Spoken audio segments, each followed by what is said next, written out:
All content creation is done in essentially two phases, whether we're talking about a movie, a video game movie, or whatever. First, the design process is where all the major decisions are made, such as writing the dialogue or determining the rules of the game. Then the production process consists of actually making the stuff, such as drawing the art or recording video and audio. During development, it's best to try to separate the two processes as much as possible. That often happens naturally in large-scale projects because usually different people are hired to specialize in one or the other. But it's still important for projects of any size because if a design change is made too late, it can often nullify a bunch of production work and render that labor a complete waste of time. Ideally, the design doesn't change at all once production begins, but that never happens. Still, you want the design changes that lead to rework in production to be kept to a minimum. I wish I had learned this stuff sooner than I did, because it would have saved me a lot of trouble making videos in the past. This will come up later in the series as I cover specific projects. But for this video, let's just stick to the concepts. For my gaming commentary videos, the design is essentially the writing, and is thus the heart and soul of a project. When executed correctly, it accomplishes the 3 goals I laid out in the last video, or at least straddles them as best as I can do. I take the design process very seriously, and will often spend days or even weeks to get it just right. But since I'm not doing the legwork of production that makes me feel like I'm actually accomplishing something, I tend to forget about design when estimating how long it will take to make a video. This is why I often miss my self-imposed deadlines for finishing certain projects. But even before getting started on a project, I should find a purpose that makes the project worth pursuing in the first place. I think the best metric is whether I can bring something unique to the game that no one else has offered. Do I have encyclopedic knowledge about the game I can impress even the most avid fans with? Can I form a character that fits with the game so well people suddenly can't remember the game without him? Can I provide solutions to certain puzzles that fundamentally change how people think about them? As long as there's something, that's probably good enough.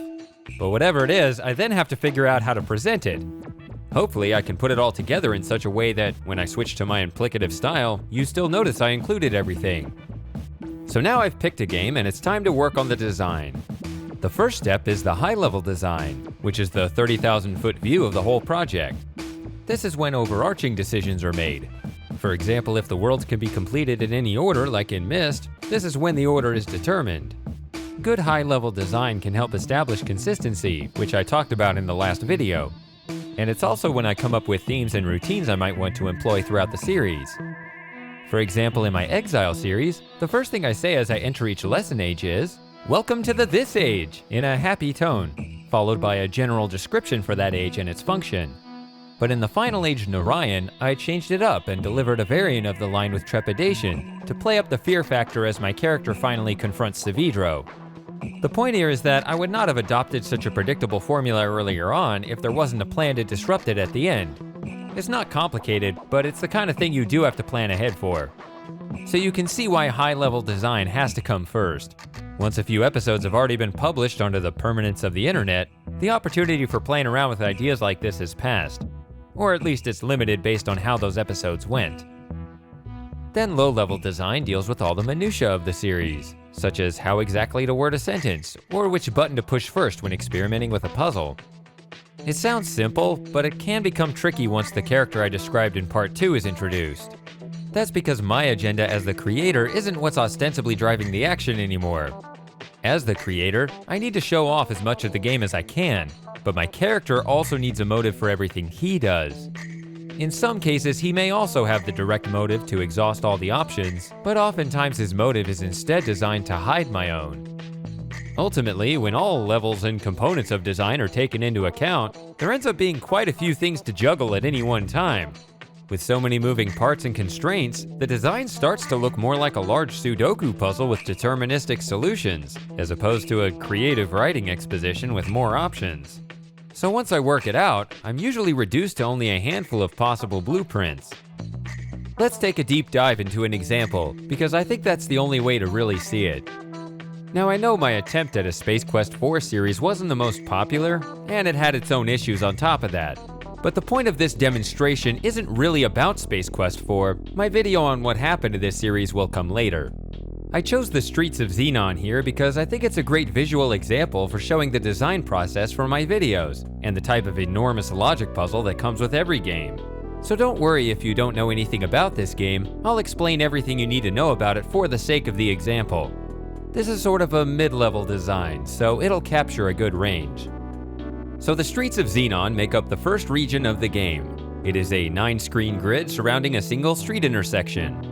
Let's label the screens 1 through 9 bottom to top, since we start the game at the bottom and there isn't much to do on the top row. The movement between the screens works mostly the way you'd expect, except a few diagonal paths are available too. Since that isn't obvious, we may want to demonstrate this somewhere in the videos. The game begins by dropping you off via time warp on screen 2, and the exit from this area is a sewer grate that lies on screen 6.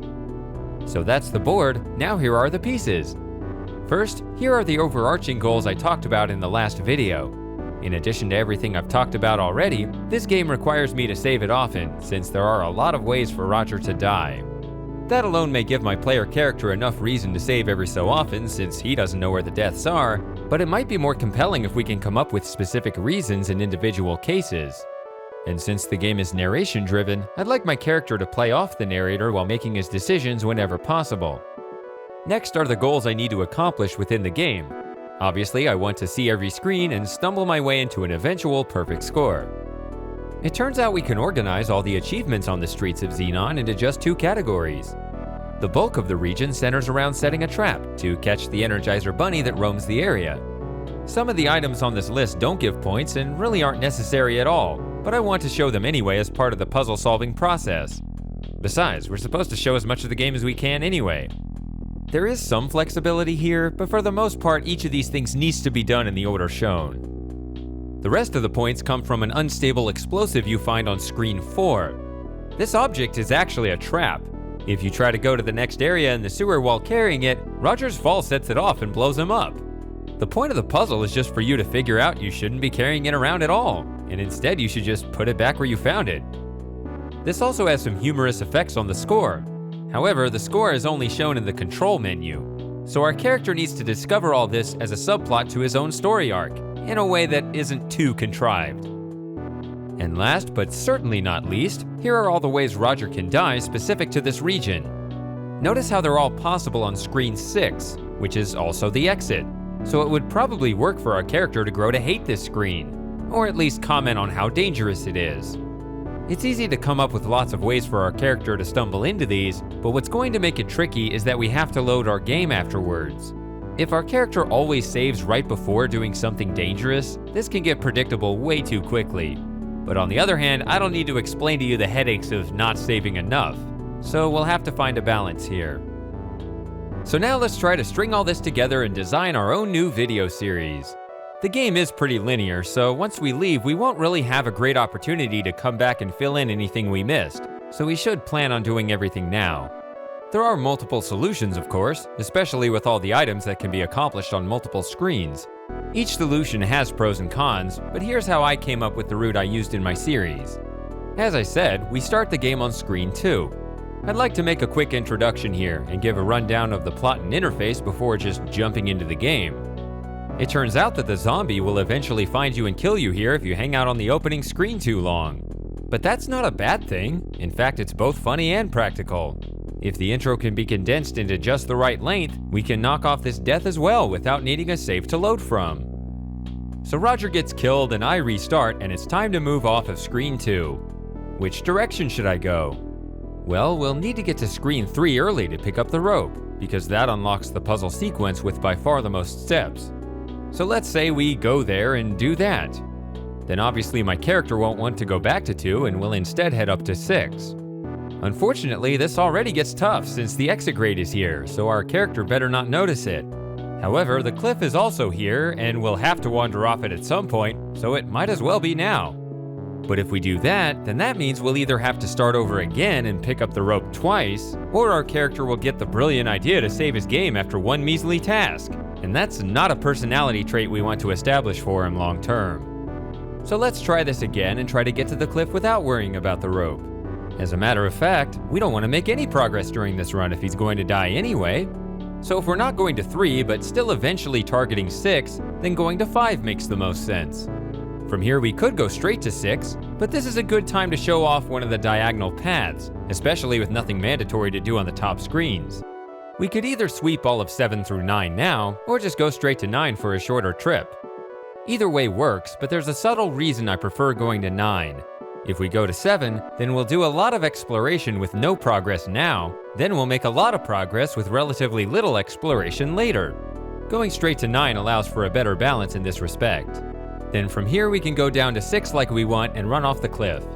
When we get to 6, we need to both run off the cliff and not find the grate, so our time here should be brief. If you watch the video, you can see how I gave him a silly rationale that serves this purpose. Okay, so now we can restart again and commence our real run through the game. As planned, we'll head east and our character can pick up the rope for the only time he needs to.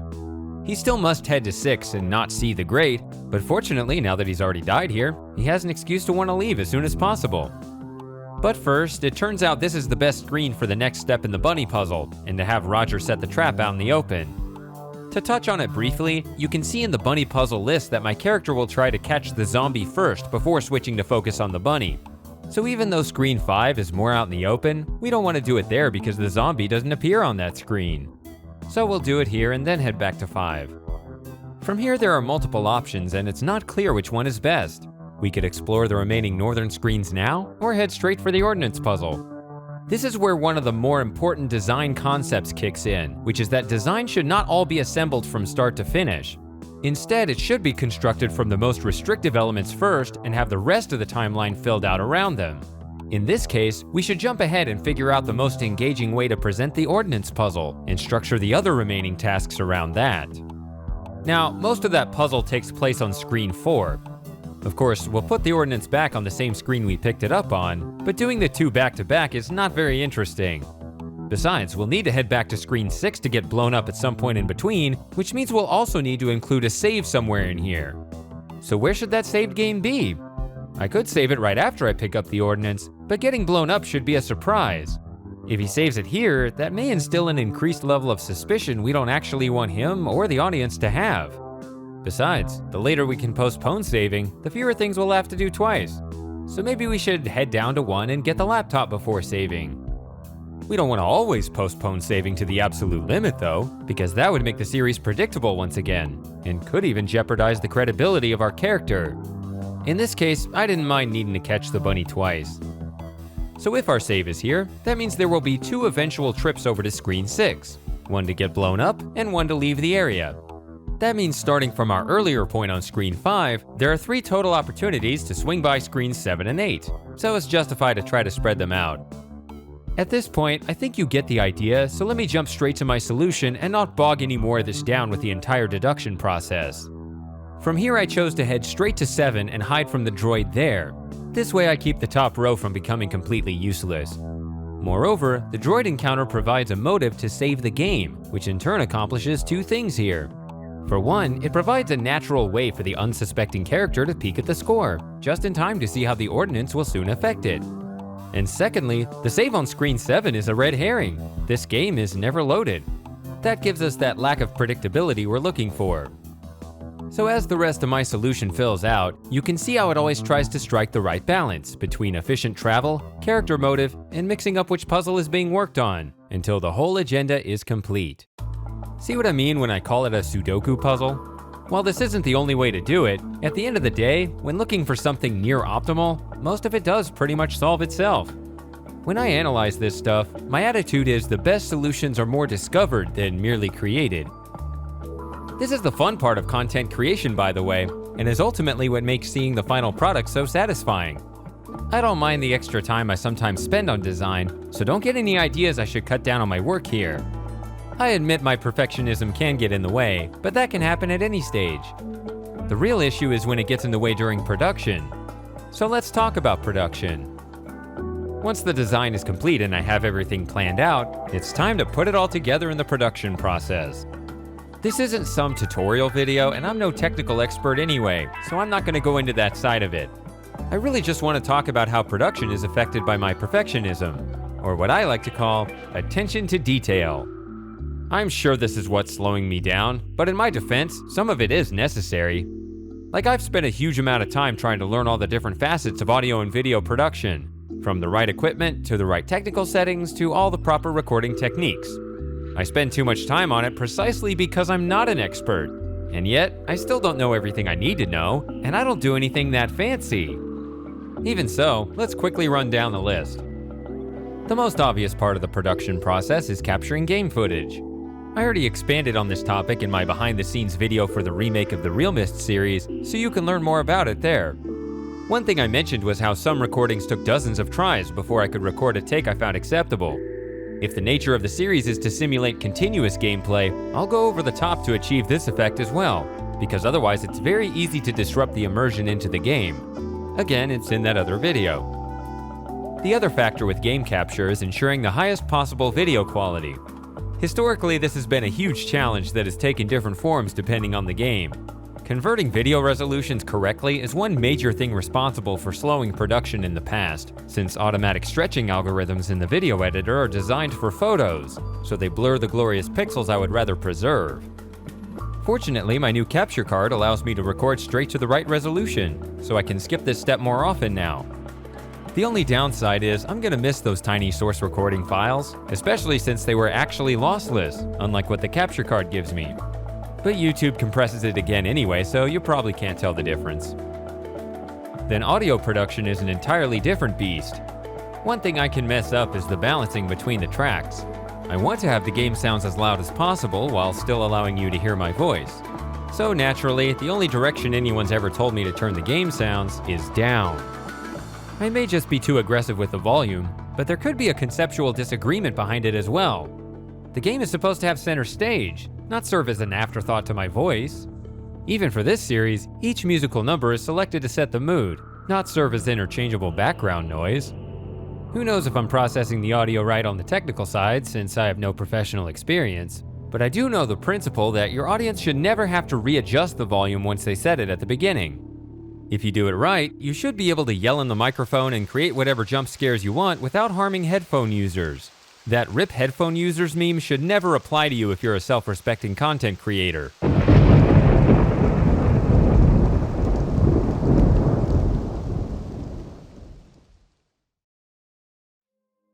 Recording the commentary is tough. At least I make it tough on myself. I still don't like my recording conditions because I record in a large room with bad acoustics, but that's the least of my worries. You'd be shocked to find out how much I obsess over this step. Most of my production time, in fact, is spent recording and editing my voice. I'm no voice actor, but I still try to articulate every last syllable. Syllable. I must have a fear of misunderstanding, probably has something to do with my childhood. But I am aware if it's too forced, then it stops sounding natural. So I always end up re-recording a bunch of times, or cleverly fusing pieces of recordings together until it sounds right. You'd be surprised how often I do this. Even this sentence is probably BS. I've gotten really good at editing voice clips. The root of the problem is that I script out all my lines. I have to do it to accommodate the design. I'm also not a smooth talker or quick on my feet, so I can't ad-lib. When design calls for it, I'll try to manufacture moments in videos to appear spontaneous, but they end up looking rather stiff on the production side. I can't do anything about it, sorry. I also do all the tiny things with the commentary, like try to edit out all the little clicking sounds and other imperfections that I'm sure nobody else even notices.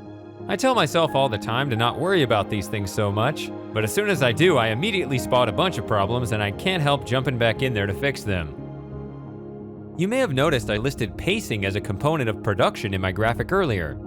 You could argue that pacing is actually part of design, but it is determined by the execution during recording, so let's call it production. Anyway, I had to experiment a bit during the Real Mist series to figure this out, first starting out too slow on Mist Island, then going too fast on Mechanical.